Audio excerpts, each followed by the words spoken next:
ISIS, the Islamic State, is one of the biggest growing threats to our country. We saw the importance of it in last night's debate as the candidates stressed it in every way they could. Take a look. ISIS is the most dangerous jihadist group in the history of mankind. ISIS is now found in affiliates in over a dozen countries.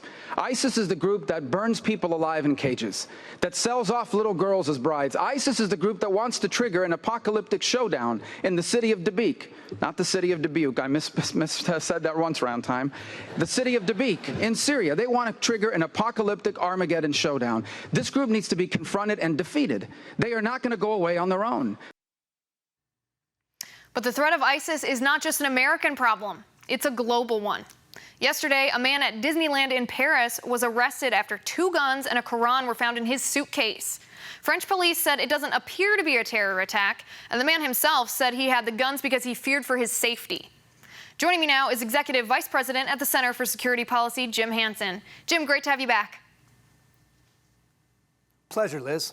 Now, France is still in a state of emergency following the terror attacks in Paris in November. Now, this man arrested at Disneyland Paris claimed innocence yesterday. But what do you think? Was this a thwarted terror attack?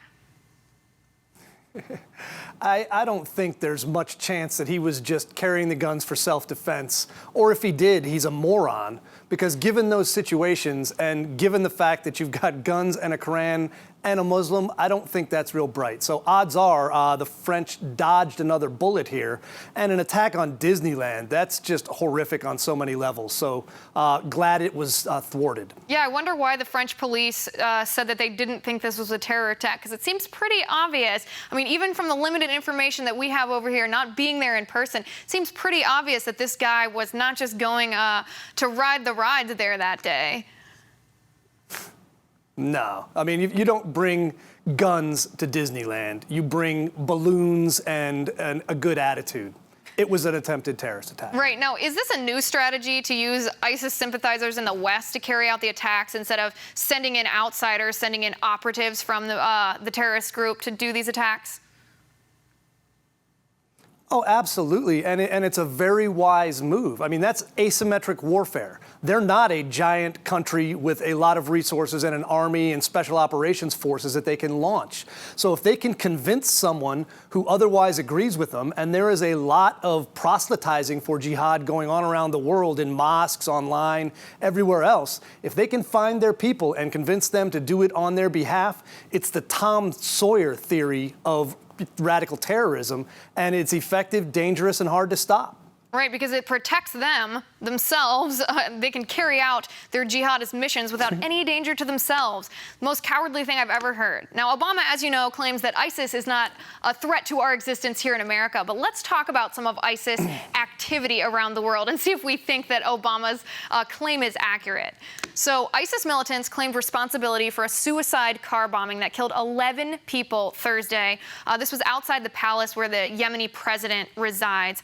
This is not the first attack by a long shot there. 32 government officials in Aden, in this city in Yemen, have been killed in the last 2 months. What are they going to do about it? Nothing. They can't do anything about it. Yemen's a mess for a number of reasons, but the biggest reason is that Iranian-backed rebels, called Houthis, overthrew the government to some extent. Then the Saudis and the United Arab Emirates started sending in the other side troops. So you've got a battle between the Shia Iranian-backed rebels and the Sunni Gulf Arab-backed rebels, which is not a good thing. That's the kind of thing that can lead to a larger conflict. So it's kind of a proxy war between the 2 main sects of Islam, which is also going on at the same time in Iraq and Syria. So there's big messes brewing there, and it's going to be a hellish summer. Yeah, what a mess over there. All right, our second example of ISIS activity around the world is a suspected computer hacker.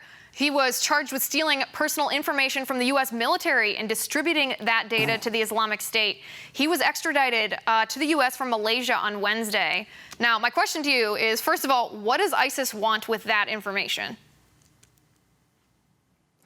You know, that's one of those things where you'd think, okay, if they've got information about the U.S. military, it's somehow dangerous. I think it's more harassment or to make the families feel like they're not safe. You know, there's an element of psychological warfare to that as much as they could actually use it. If you want to hassle or attempt to kill U.S. troops, you can find them. You can come to the U.S. where they're soft targets and not even allowed to carry weapons and defend themselves. Right. Once again, they're winning the propaganda war because Obama won't even admit what the other side is about. All right, now our third example here, this is probably the most absurd ISIS-inspired plot I've ever heard of. A man in Australia is on trial for planning a terror attack, get this, by packing a kangaroo with explosives. His attempt with this was to set the loaded kangaroo loose on police officers. What do you think of that, Jim? I hate to give him any credit, but you know, one of the things you do in terrorism, it is partly violence and it's partly psychological operations. Kangaroos are very Australian. As deranged as that sounds, if he'd actually pulled it off, it would have made much more news than it deserved for the size of the attack and would have been a tremendous propaganda victory again. Fortunately, it didn't happen. Right. It just proves, though, that we need to defeat the ideology of radical Islamic beliefs, or else we're never going to defeat the operatives. Because if you can come up with a wacky plan like that, and yeah, he didn't pull it off, but he was close. If you can pull that off, you can do almost anything. And it's a threat to people all over the world, as well as in our nation.